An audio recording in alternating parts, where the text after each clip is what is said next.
Bom dia a todos, que Jesus possa nos iluminar e nos inspirar na continuidade dos estudos do livro No Mundo Maior, de André Luiz, capítulo 8, no Santuário da Alma. Estamos estudando o caso de Marcelo. Marcelo estava reencarnado e estava bem na situação que ele vinha passando, né? Ele estava se dando bem na situação, apesar de ter débitos no passado, problemas que nós vimos na semana passada. Ele estava tendo um ataque epilético ali, né? Estava tendo, a partir do momento que ele encontrou, que ele viu, ele estava fora do corpo, descansando no sono físico, conversando com André Luiz e Calderaro. Aí apareceu duas figuras, né? Duas pessoas ali, espíritos não conscientes ainda, né? Infelizmente, espíritos trevosos, né? Enfim. E aí, a hora que chegou ali próximo deles, eram inimigos dele, e ele se assustou, voltou para o corpo e teve um ataque epilético. E aí, André Luiz, aí agora começando o nosso aqui, né? O André Luiz fala, né, mas por quê, né? Que aconteceu isso daí, se eles estavam todos conversando atitudes boas e a casa dele estava sendo protegida, como nós conversamos no começo do capítulo. Estava com proteção e tal, estava só os dois. Por que só porque apareceu aquelas duas pessoas, ele fez aquilo lá, ele se perdeu totalmente, né? Aí Calderaro pede para ele observar como que estava Calderaro fisicamente falando, né? Marcelo fisicamente falando. Como que ele estava? E aí, primeiramente, André Luiz, ele notou que a luz habitual dos centros endócrinos empalidecera. Agora vamos entrar um pouquinho em assuntos teóricos. Vou tentar ser o mais simples possível, mas vamos devagar, depois assistimos de novo a gravação para tentar entender alguma coisa. O sistema endócrino é o sistema em que se libera hormônio para o corpo físico. Basicamente, é ele que regula a vida orgânica nossa, baseado em várias funções, desde crescimento, os hormônios sexuais em si, né? Todas as questões de absorção de glicose ou não, né? Ou a parte digestiva de uma maneira aí, a coadjuvante, a parte de regulação de metabolismo, né? Que é os fenômenos, as reações vitais para o corpo. A tireoide, né, ali, ó, as glândulas ali, tem a função de regular várias partes do nosso corpo, né, metabólicas do nosso corpo também. Enfim, então, esse sistema endócrino, ele podemos dizer assim, né, é difícil falar a importância, né, mas ele é extremamente importante e é ele que dá até o nosso quadro de sensações, enfim, né, para o nosso corpo, de emoções no nosso corpo. Querendo, assim, fazer uma analogia aí, né, a gente tem no sistema endócrino, começa na epífise ou hipófise, tanto faz, tá? Epífise André Luiz fala, hipófise é como o pessoal da medicina fala hoje, começa ali no cérebro na hipófise, aí tem a tireoide, presta atenção aqui, ó, em mim, aqui, ó. Hipófise, tireoide, timo, do pâncreas ali, que ali o pâncreas ali, enfim, os órgãos sexuais. Pumba. Vocês associaram a alguma coisa aqui? O que temos aqui nessas regiões? Plexus, né? Os chamados chakras, né? Coincidência ou não, né? Mas temos nessas regiões os locais de produção de hormônios do corpo. Organizados pela epífise aqui em cima, temos a regulação de vários metabolismos, de várias situações importantíssimas da vida física do corpo. Tá? Então, ele fala isso, que o centro endócrino empalideceu. Essas produções de hormônios, né, essas locais que produzem essas substâncias importantes que injetam direto no nosso sangue em si, ele empalideceu. Persistindo somente a epífise, que é aqui no cérebro, né? A emitir raios anormais. No encéfalo, no cérebro, o desequilíbrio era completo. Paramos novamente aqui. Cérebro. Temos um outro sistema, que é o sistema nervoso. O sistema nervoso é a parte elétrica do nosso corpo físico. O sistema nervoso, ele é encarregado para, se eu quero mexer esse dedo aqui, ele sai essa vontade do meu cérebro e vem aqui no meu dedo através dos neurônios, ali através da energia elétrica, ela vem e faz as minhas vontades. Então, o sistema nervoso, ele é responsável por todo o movimento do nosso corpo físico através de eletricidade mesmo dentro das nossas células. Esse sistema nervoso, ele pode ser ou um sistema que a gente quer, de mexer o dedo, mexer os pés, enfim, e pode ser um sistema automático, como a digestão do nosso corpo. A gente não consegue para de digerir o teu café da manhã. Para de produzir, para de filtrar o sangue pelo rim. A gente não consegue. Então, sistemas automáticos que acontecem tudo sem a gente querer. Então, e quem que manda nisso daí? O cérebro. O cérebro é o sistema, é o chefe do sistema nervoso. E aí vem o negócio interessante. A junção entre sistema nervoso e sistema endócrino, que é o endócrino, é os dos hormônios que a gente conversou, e o nervoso, que o cara central é o cérebro, e o cérebro a gente sabe, né, que é onde comanda tudo o resto. Essa união entre sistema nervoso e sistema endócrino, ela acontece através de um negocinho ali que chama hipotálamo, lá dentro do cérebro. Esse hipotálamo conversa com a epífise e as vontades do cérebro são traduzidas ali no hipotálamo, e aí o corpo, através da epífise, começa a distribuir os hormônios. Então essa conversa acontece ali. E nesse lugar, o hipotálamo é o cara mais importante de uma peça, de uma região do nosso cérebro que chama sistema límbico. É isso? Hã? É isso, né, Mari? Então, ela é responsável pelo nosso sistema límbico. O sistema límbico do ser humano, ele é responsável por coordenar as atividades sociais. Presta atenção, gente, aqui é a nossa conversa aqui, ó.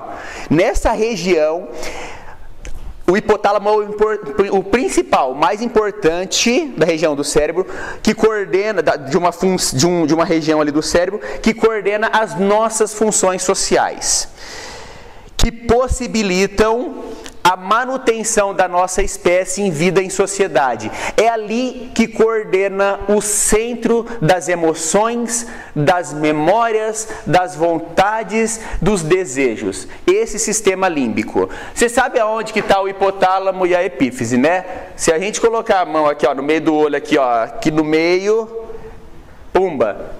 Lá está a epífise, aqui ó, fundar até lá no meio do cérebro, ali está a epífise, mais ou menos. O hipotálamo está um pouquinho acima. Junto ali, finalizando a coluna, o sistema límbico com o hipotálamo ali de principal coadjuvante, em volta ali daquela base da coluna, existe esse sistema límbico que coordena as nossas emoções, nossas vontades, nossas tendências. E o que é isso daí, baseado nos estudos que nós fizemos no comecinho do capítulo? essa é a região da casa mental, situada no porão, né? Responsável pelas nossas memórias, arquivando os nossos entendimentos e os nossos conhecimentos das vidas passadas. Tá certo? Então, um pouco da nossa matéria física, e esse sistema límbico, os médicos agora que estão conseguindo, estão começando os estudos disso daí, tem muita coisa ainda para avançar. Mas esse estudinho aí é interessante para a gente analisar o que aconteceu com o corpo físico de Marcelo, que o André Luiz passa para a gente aqui. Que essa região ali está toda ligada ao nosso pretérito, né, às nossas encarnações anteriores. Se perdeu alguma coisa, volta a fita lá na gravação, depois. Bom, então, no cérebro, no encéfalo, o desequilíbrio era completo. Das zonas mais altas do cérebro, partiam a luz mental, que, por assim dizer, bombardeavam a colmeia da célula do córtex. Já está tudo energia espalhando, como se fosse a gente juntar dois fios desencapados, né? Que começa aquela monte de faisqueira, né? E vários centros motores, inclusive o da memória, da fala, estavam todos desorganizados e sem resposta. Começou todo o cérebro bater biela, né? Todo desarranjado o negócio. Esses raios anormais penetravam a camada mais profunda do cerebelo, que é a parte de trás do cérebro, né, responsável pelo equilíbrio e tudo mais, perturbando as vias do equilíbrio, destrambelhando a tensão muscular, determinavam estranhas transformações no neurônio e emergiam no sistema nervoso cinzento. O sistema nervoso cinzento é o sistema nervoso responsável pelas nossas para esse movimento aqui na mão aqui, né? Então, por estar no meio do músculo aqui, acaba tendo uma coloração mais cinza, então eles acabam colocando ele como um sistema nervoso cinzento, tá? Anulando as atividades das fibras, dos músculos, né? A vontade do espírito em si. Então, as zonas motoras açoitadas pelas faíscas mentais perdiam a ordem, a disciplina, o autodomínio e, por fim, cedendo energias, né? Despendendo, gastando energias ali naquela situação. Enquanto isso aí corpo físico, né? Enquanto isso, o que o Marcelo Espírito estava? Contorcia-se de angústia, justaposto ao Marcelo Forma. Ou seja, do mesmo jeito que o corpo estava lá, vamos dizer, encolhido ou em pé ali, mexendo, o espírito, o perispírito em si, também estava ali junto, parecendo que no mesmo lugar ali, só que não colado, quando a pessoa está acordada, né? Está desperta normalmente, né? Ela estava ali praticamente junto, mas não estava grudado em si. Então, justaposto ao Marcelo Forma, encarcerado na inconsciência orgânica, como o Marcelo estava dormindo, estava tendo a crise, né, em si ali de epilética, então ele estava ali encarcerado, preso na inconsciência orgânica do sono do Marcelo Corpo, vamos dizer assim, preso em convulsões. O Calderaro, André Luiz fala assim, ó, como que a gente pode explicar isso? Porque o André Luiz, o Marcelo agora ele não está sendo vítima ou sendo atacado pelos espíritos. E aí? Como que ele consegue? Por que ele está desse jeito? Ele está só com a gente. Aí o orientador fala, espera um pouquinho aí, começa a aplicar um passe para ele, né? Restaurando o equilíbrio de Marcelo, recomendando, em breve, dominou a desarmonia, envolvendo-lhe o campo mental em emissões de paz, de tranquilidade, enfim. O desastre não foi maior, acabou por ali mesmo. Marcelo aquietou, refez a atividade ele fala assim, né, refez a atividade cerebral como se fosse uma praça, que tem aquele monte de tumulto, de repente acontece um rolo ali, todo mundo se agita, mas depois volta ao normal. Então, voltou tudo, as tarefas, tudo, normalizaram o sistema endócrino, regressou à regularidade, as redes de estímulo restabeleceram os serviços costumeiros, enfim, tudo voltou ao normal ali depois daquele passe de Calderaro em Marcelo. Marcelo, desapontado e abatido, caiu em sono profundo. E Calderaro entendeu conveniente proporcionar-lhe maior repouso. Deixou ele ali e não retirou ele do corpo, não lhe permitindo a retirada em corpo perispiritual nos primeiros minutos de paz que sucederam à forte crise. Deixou ele lá 10, 20 minutos, sei lá, meia hora, sei lá, o tempo ali, dormindo também em espírito, né, em perispírito ali, descansando junto do corpo, para ele dar se refazer, né?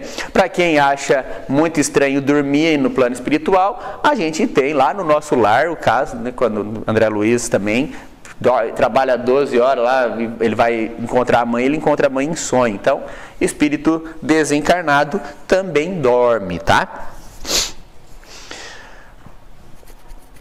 Aí o Calderaro fala para ele assim, ó, você lembra dos reflexos condicionados de Pavlov?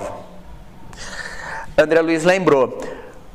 Resumindo, esse cara aqui, ó, Pavlov, colocou um monte de cachorro num quartinho e tocava uma sirene e dava comida pro cachorro. A comida que eles mais gostavam, ele dava lá. Pumba, tocava a sirene, ele dava comida. Tocava a sirene e dava comida. E aí ele percebeu que com o tempo, quando ele tocava a sirene, o cachorro já babava, já salivava. Por quê? Porque ele sabia que ia vir a comida que ele gostava, que ele queria comer. Então é um reflexo condicionado isso daí. E ele foi o primeiro a perceber essa questão, esse trabalho, e falou que esse reflexo condicionado, ele também acontecia no caso do Marcelo. O caso de Marcelo verifica-se da mesma forma. Em existências passadas, ele errou, ele falhou em diversas situações. E o remorso, que é uma força obrigatória a serviço da lei, o remorso é um negócio que como se fosse um ponto no cérebro que fica arquivado aquele erro e guardado para o resto enquanto não sanar. Então, é uma coisa da lei divina, né? Ele guarda ali para a pessoa aprender, para a pessoa restaurar, se conseguir trabalhar aquilo lá para se fortalecer. Então, guardou-lhe a consciência. Igual uma sentinela vigilante. O remorso ficou lá, ó, tá lá, quietinho, guardadinho, entregando aos seus inimigos nos planos inferiores e conduzindo a colheita dos espinhos que semeara. Da mesma forma como quando ele desencarnou e ele fez as atrocidades quando ele estava encarnado, ele chamou os algozes dele para junto dele por conta do remorso que ele tinha, da mesma forma ele também tinha que resgatar agora todo aquele espinho, toda aquela falha que ele fez com aqueles espíritos. Quando ele desencarnou, no período mais intenso da queda espiritual, foi quando os espíritos pegaram ele e judiou dele. Em consequência desses desvios, perambulou desequilibrado pelo plano espiritual, de alma doente e exposto a esses espíritos. Quando eles encontravam ele, judiava, fazia ele sofrer. Por isso, ele desarranjou os centros perispirituais, enfermando-os por muito tempo, talvez por causa de choques, né? Enfim, por causa de lutas físicas mesmo lá no espiritual, enfim, por conta de grito, enfim, muitas coisas que eles faziam ali, ele prejudicou todo o sistema dele espiritual, o perispírito dele. Sustentado pelo socorro de um grande instrutor, que ele já falou lá, que ele tinha uma costa quente bruta lá, né, o Marcelo, em que intercedeu por ele, renasceu mais calmo agora para importante serviço de resgate. Mas a cooperação valiosa recebida no plano exterior não podia transformar-lhe o modo visceral de situação íntima. O espírito lá, o top lá, ele podia até ajudar ele. O costa quente dele podia até amparar lá ele. Mas por dentro, ele não conseguia. Era o próprio Marcelo que tinha que se resolver ali. Conservava-se desafogado dos verdugos ali, dos adversários, né? Mas mais para frente vai ter que arrumar também, vai ter que reencarnar com eles, vai ter que ajudar eles a se restabelecerem, aqueles que ele prejudicou na existência. Porém, o organismo perispirítico dele arquivou a lembrança fiel dos atritos experimentados. Por isso que da mesma forma que o cachorro, quando tocava a sirene, eles babavam, quando ele via os algozes dele, ele tinha a reação idêntica ao que ele tinha quando os caras batiam nele, quando davam um choque nele, enfim, faziam ali as atrocidades com ele ali.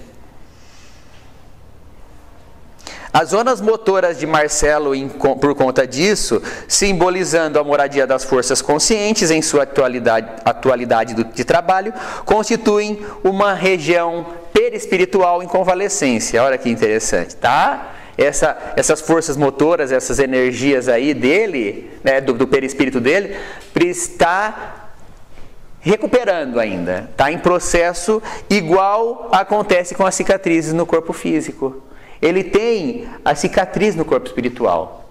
E é isso que faz com que ele trema, que ele tenha aqueles ataques epiléticos lá, quando aproxima. Ao se reaproximar os velhos desafetos, que ainda não, porque como ele ainda não consolidou o equilíbrio integral, sujeita-se aos violentos choques psíquicos com que as emoções se lhes desvairam,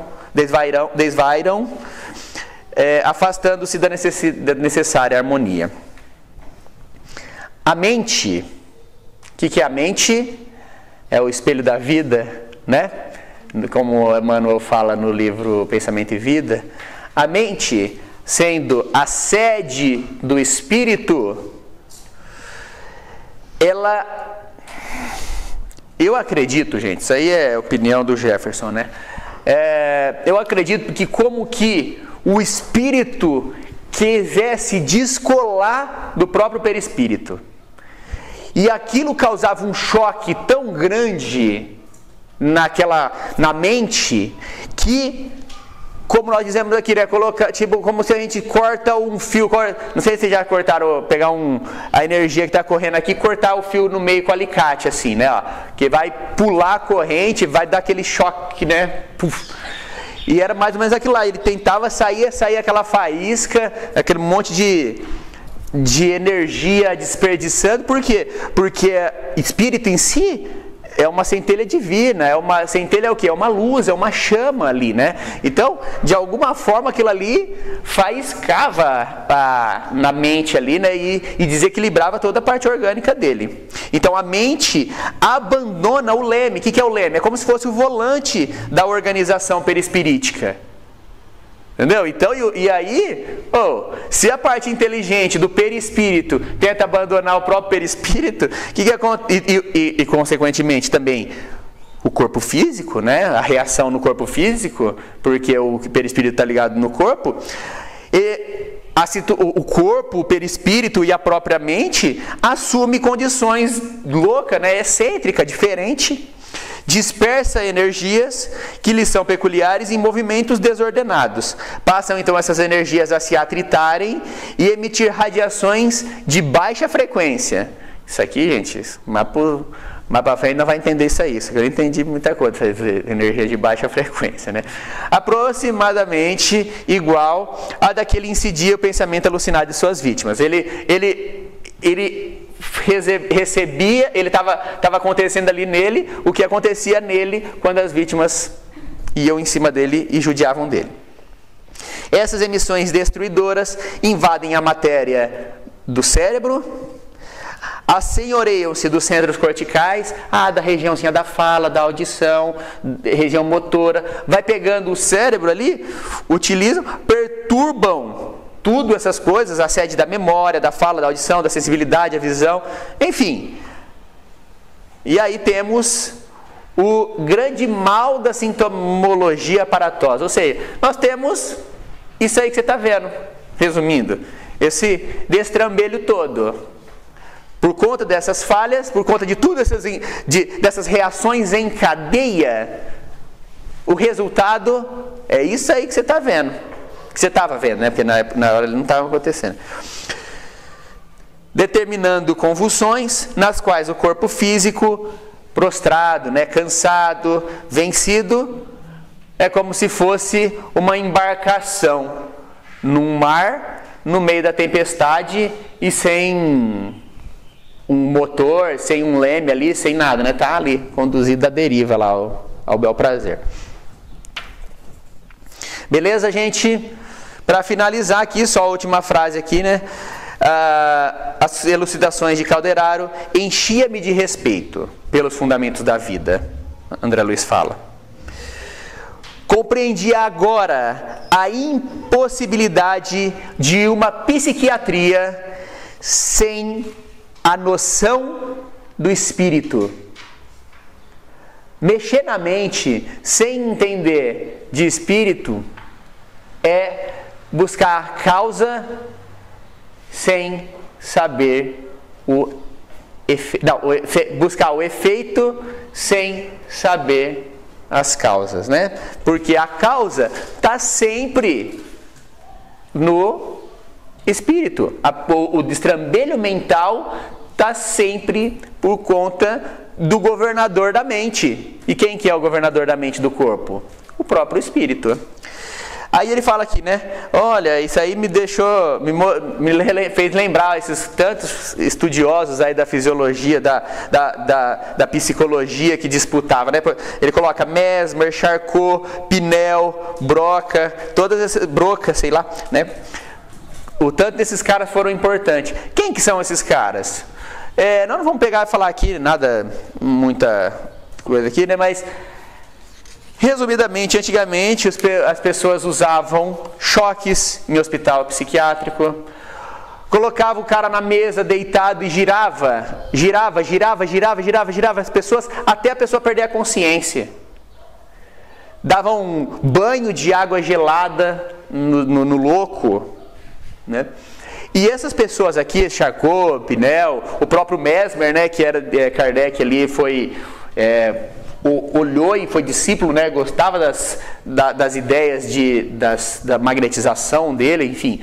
Esses trabalhos dessas pessoas foram importantes porque falava, gente, isso aí não ajuda, dá choque, bater, jogar água, ficar girando, fazer, enfim, esses tratamentos não resolvem o negócio, né?